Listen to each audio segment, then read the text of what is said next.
Funny enough, it's not that different at all. I always laugh with Michael and tell him he's a lot like Spike in his style of directing. The one thing I can say about Michael and Spike that kind of puts them in the same realm is they do not suffer fools well.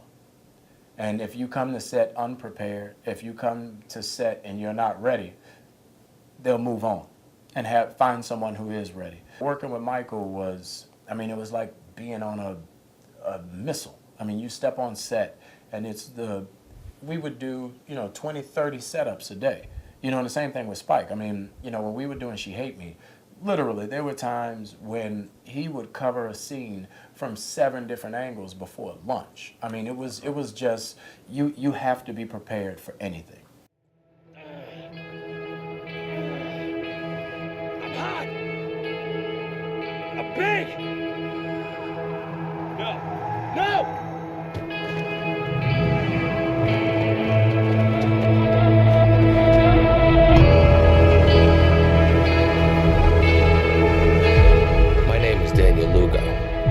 And I believe in fitness.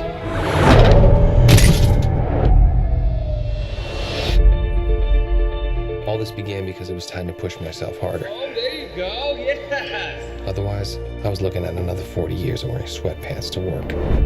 Mr. Doble, are you currently using steroids? I think they messed me up. Don't worry, that's what we specialize in here. I'm a self-made man. I made a lot of money. Maybe yourself ought to spend some of it on a salad.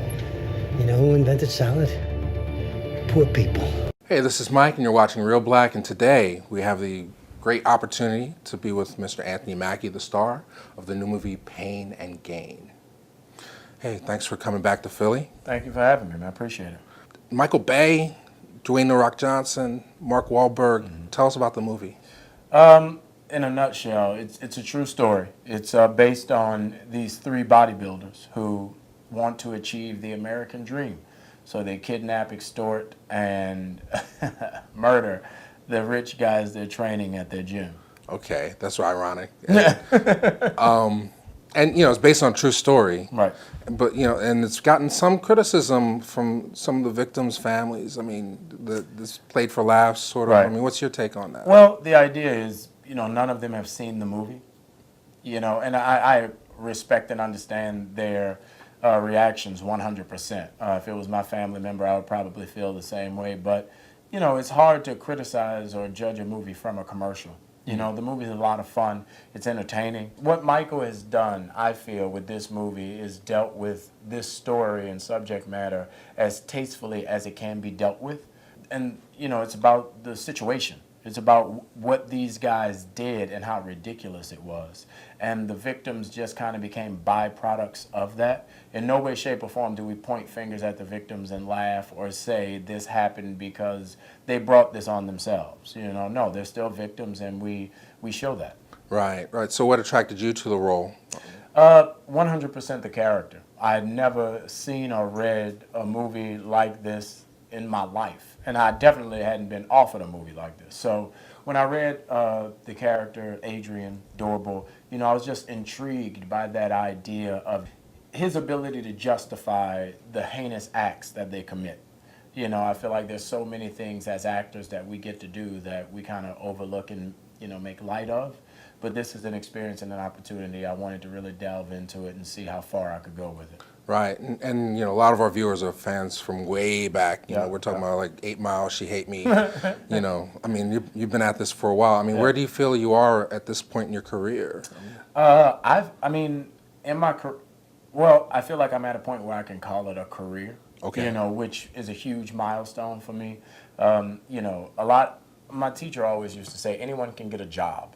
Anyone can go into the business and get one job and live and be happy. But it takes a special artist to make it a career. So, I feel like I'm still at that midway level of the beginning. Sam Jackson told me, he said, your career starts here, it goes to here, and it ends here. And I feel like I'm kind of right there. Okay. I definitely feel that. Yeah. I definitely feel that. And it's really cool. It seems like you're in a position where you can do these big budget Hollywood films, but then still have time to do stuff that's more passionate for yourself. Definitely. I'm just lucky. Like my next movie is Captain America, and then after that, in September, my friend Frankie Flowers, who directed Haven, this movie I did, we wrote a movie together, and we're doing it in September. We got the money, and we're going to be shooting it in September. So it's a small, little, low-budget indie drama that we did, and it's cool to be able to do both. Last final thoughts is what do you hope people take away from Pain and Gain? I want people to watch the movie and come away with the idea that there's a difference between hunger and greed. As a country, we should be hungry. We should be steadfast in the idea that we deserve whatever we want. There should be the idea that as Americans, if we work hard, we should be compensated fairly. But now what we've come to is work as little as you can to get as much as you can. And that's where the greed comes in. This person has a nice house, so I don't want to go and work hard and get my own house. I want their house. And I think that has kind of been our demise with the housing boom, with the real estate boom, even with the .com bubble. I feel like at some point in time, we're going to have to get back to the idea of working to achieve our own greatness. Very well said. I mean, that's right where we're at right now with Pain and Gain. And, thanks again for having us on. No, thank you for having me, man. I appreciate it. Reelblack TV, Anthony Mackie. Reelblack.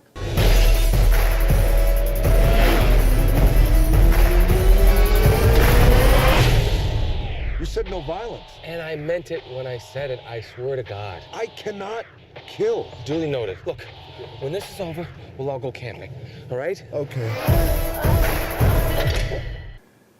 This is Anthony Mackie, and you're watching Reelblack.